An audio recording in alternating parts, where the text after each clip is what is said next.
And her eyes got real big. And she goes, oh. And I always wonder, is it because that they know too much about Episcopalians or they don't know anything about Episcopalians? I've been asked if I'm actually a Christian before, too.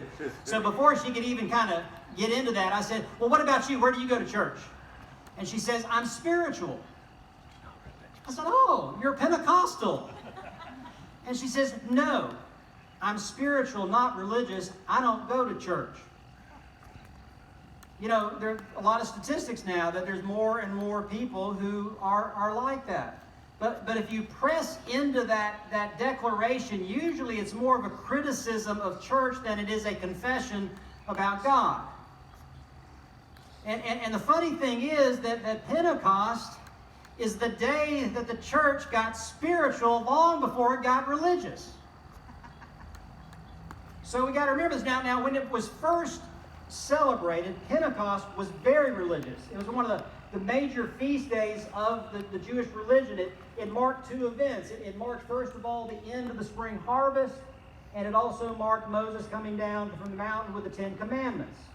And it was such a religious holiday that people from all over the world flocked into Jerusalem to do what they did as religious people.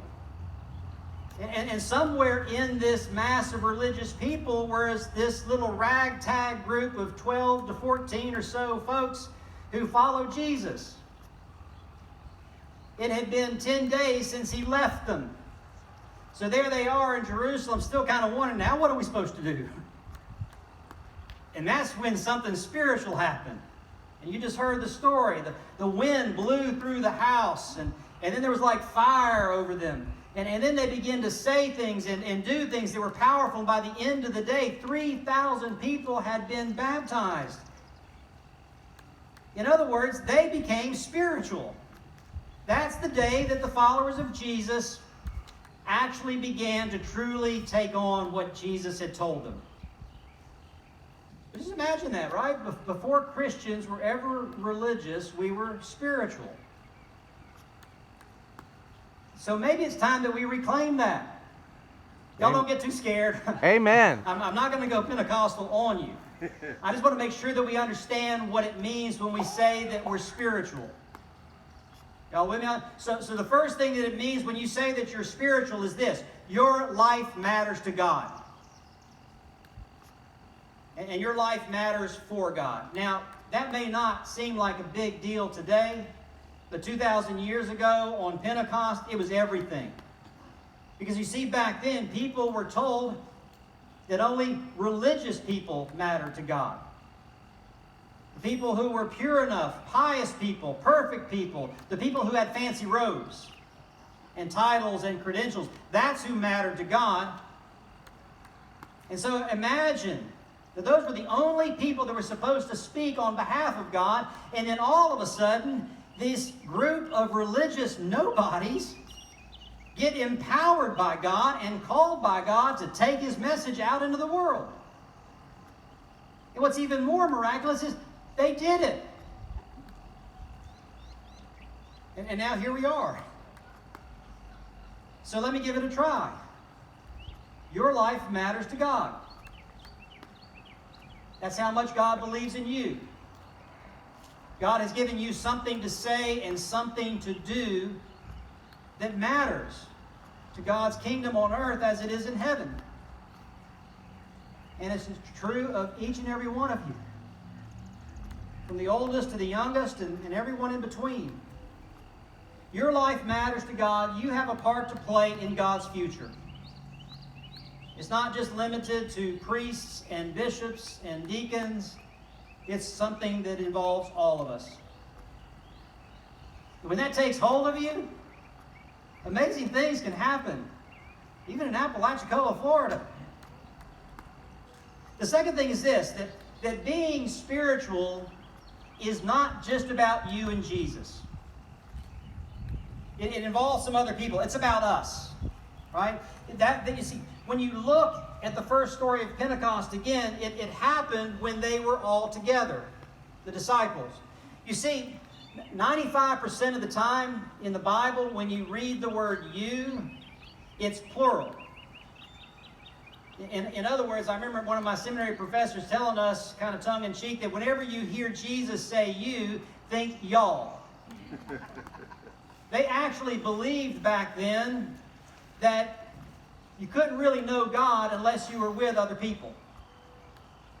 Which is, I think, where a lot of people who say they're spiritual get it wrong. Right? I'm spiritual, but I'm not religious. But here's the thing. I need you to know God. And you need me. We find God somewhere between us. And it's a wonderful thing. I know that religion gets caught up in a lot of things that don't matter. I know that there have been a lot of bad things done in the name of religion. I know that there's a whole lot of religion that are convinced that they know who's in and who's out, who's going to heaven, who's not. I know all that. But I also know this. Some of the most spiritual people I know are found in church. People just like you. The last thing I want to say about being spiritual is this. It's not just personal. This is the hard part about it. It's also meant to be public. And Jesus said, as the Father has sent me, I now send you.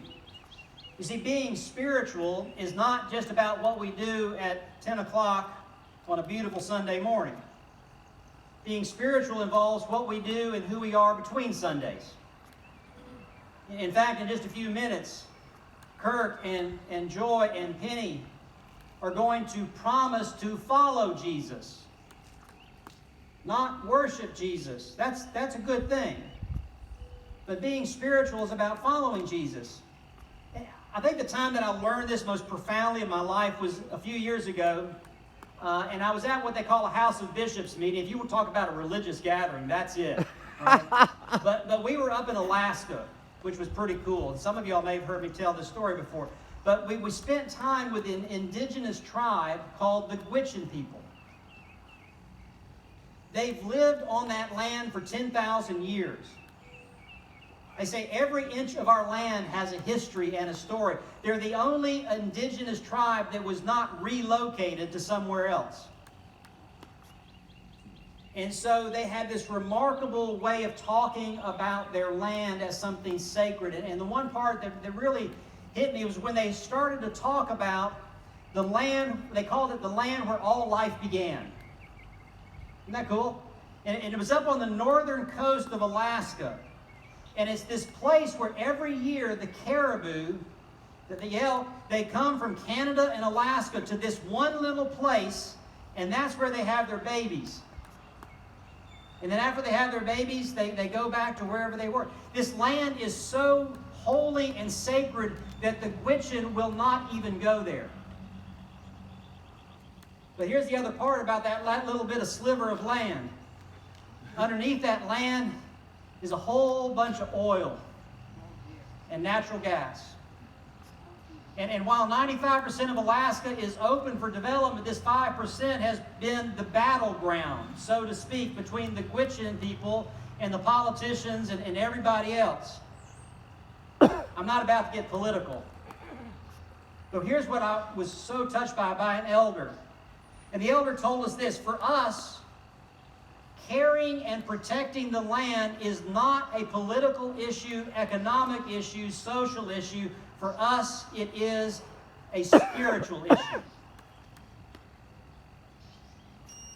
I wonder what it would be like if we thought about all the things in our life, not as political issues, or social issues, or economic issues, but as spiritual issues. That's challenged me over the last few years. But you got to know this. When this Spirit of God gets a hold of us, if you let this Spirit of God come alive in you, it can get you in trouble. Going public with your faith, look what it got Jesus. Jesus was not killed because the Spirit was always warm and fuzzy. The Spirit of God also blows and burns and provokes and disturbs and even changes us. It is the Spirit of God that dares to touch the wounds of this world that nobody else will touch. The Spirit of God that dares to forgive and forgive and forgive. It's the Spirit of God that will speak out for those who have no voice. It's the Spirit of God that will look at all these issues, not as political, but as spiritual. So, with all that said, on this day, this religious holiday, when so many religious things are going on, I simply wanted to remind you, you are very spiritual people. Even Episcopalians. So name it and claim it. And let's go out there and live it.